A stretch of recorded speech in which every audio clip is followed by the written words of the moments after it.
Assalamualaikum warahmatullahi wabarakatuh. Bagaimana kabarnya adik-adik?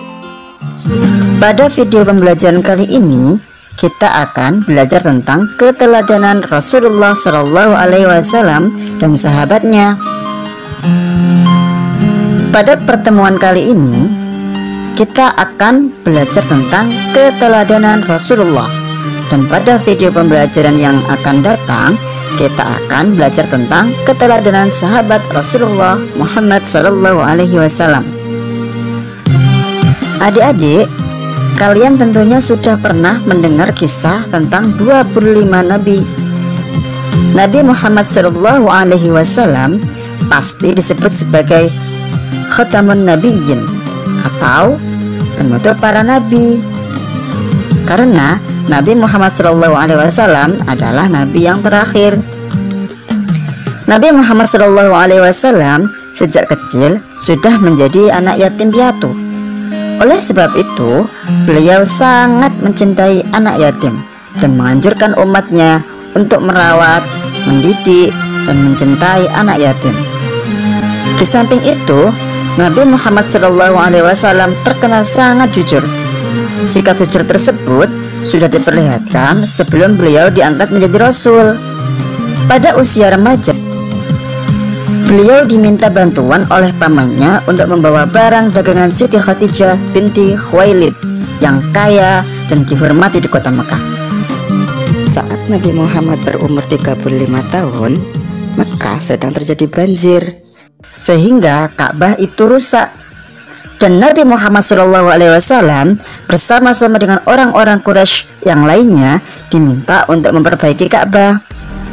Ketika pembangunan sudah sampai ke bagian Hajar Aswad, bangsa Quraisy berselisih paham tentang siapa yang mendapat kehormatan untuk meletakkan Hajar Aswad ke tempatnya semula.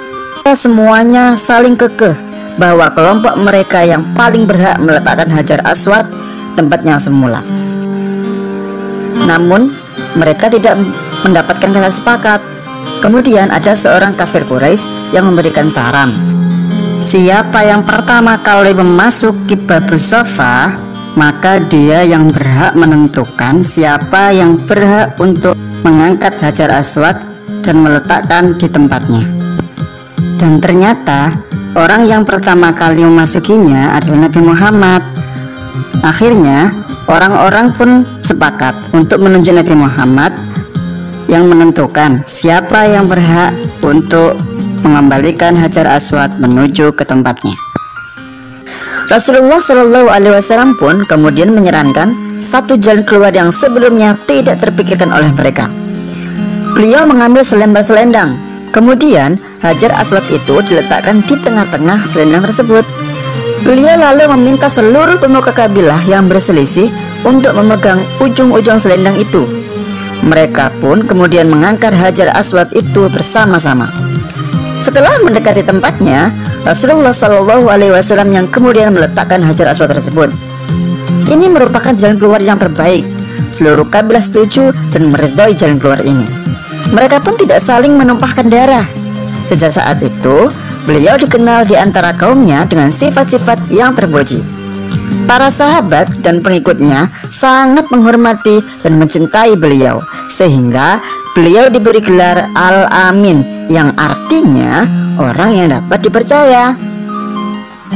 Adik-adik, marilah kita teladani sifat jujur Nabi Muhammad SAW dalam kehidupan sehari-hari. Misalnya, jika orang tua kita meminta bantuan untuk membeli sabun mandi di warung, membelikan bumbu dapur, ketika ada sisa uang, maka kita harus mengembalikan kepada orang tua kita. Percayalah, anak yang jujur pasti akan disayangi teman-teman, guru, dan orang tua. Adik-adik, pada poin yang kedua, kita akan belajar dari Rasulullah tentang kasih sayang Rasulullah terhadap anak, keluarga, orang tua, dan masyarakat. Selain memiliki sifat jujur dalam berdagang dan bergaul, Rasulullah SAW pun sayang terhadap keluarga dan orang-orang di sekitarnya. Pada zaman jahiliyah, penduduk Mekah tidak menghargai anak perempuan. Namun Nabi Muhammad SAW justru menggendong putrinya Fatimah yang masih balita sambil tawaf atau mengelilingi Ka'bah. Begitu pula setelah Fatimah dewasa dan dikaruniai anak, Rasulullah SAW menyayangi cucunya yang bernama Hasan dan Husain, bagaimana yang dikisahkan dalam hadis. Nabi Muhammad SAW mencium cucunya Hasan bin Ali radhiyallahu an. Sedangkan di dekat beliau ada Aqra bin Habis. Aqra berkata, "Aku mempunyai 10 anak, tetapi aku tidak pernah mencium seorang pun di antara mereka." Mendengar hal tersebut, Rasulullah SAW memandang Aqra lalu bersabda, "Barang siapa yang tidak mau berbelas kasih, maka ia tidak akan mendapatkan belas kasih." Hadis riwayat Bukhari dan Muslim.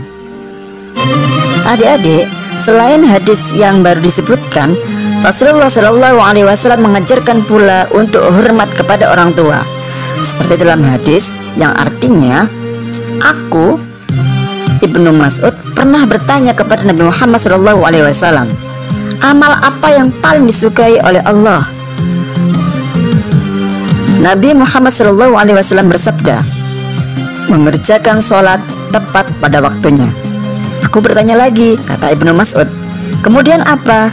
Nabi Muhammad SAW menjawab, "Berbaktilah kamu kepada kedua orang tua." Aku kembali bertanya, kata Ibnu Mas'ud, "Lalu apa lagi?" Nabi Muhammad menjawab, "Jihad fi sabilillah." Hadis riwayat Bukhari dan Muslim. Rasulullah SAW tidak pernah menyakiti hati orang lain.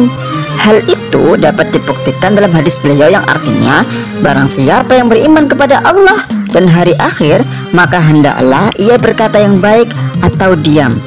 Hadis riwayat Bukhari dan Muslim. Adik-adik, sikap Rasulullah yang harus kita teladani yang ketiga adalah kepedulian Rasulullah SAW terhadap lingkungan. Kepedulian Rasulullah SAW bukan hanya pada ibadah seperti sholat, tetapi beliau pun peduli terhadap lingkungan hidup. Hal ini tercermin pada perilaku beliau, antara lain, yang pertama, Nabi Muhammad SAW sangat hemat dalam mempergunakan air.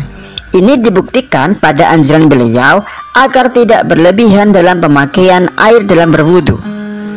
Yang kedua, Nabi Muhammad SAW mengajarkan kita agar tidak melakukan kerusakan di muka bumi ini. Adik-adik, sifat yang harus kita teladani yang keempat adalah Rasulullah SAW pembawa rahmat bagi alam semesta.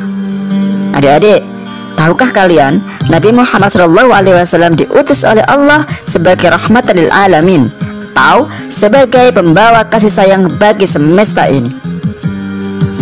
Tentunya kalian ingin tahu lebih jauh apa tujuan Nabi Muhammad SAW untuk berdakwah. Tujuan dakwah Nabi Muhammad SAW adalah untuk mengubah keadaan masyarakat jahiliyah menjadi masyarakat yang sejahtera berdasarkan agama tauhid, yaitu agama yang meyakini bahwa Allah Subhanahu wa Ta'ala adalah Tuhan yang Maha Esa. Misi kedamaian dan kesejahteraan hidup tersebut bukan hanya bagi bangsa Arab ketika itu, tetapi juga bagi seluruh alam sampai sekarang dan akhir zaman.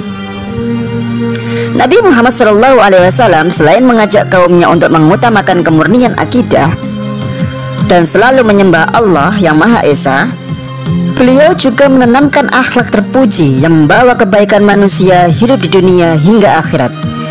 Salah satu sifat terpuji yang dapat kita cermati adalah ketika beliau dan pengikutnya hijrah ke kota Madinah.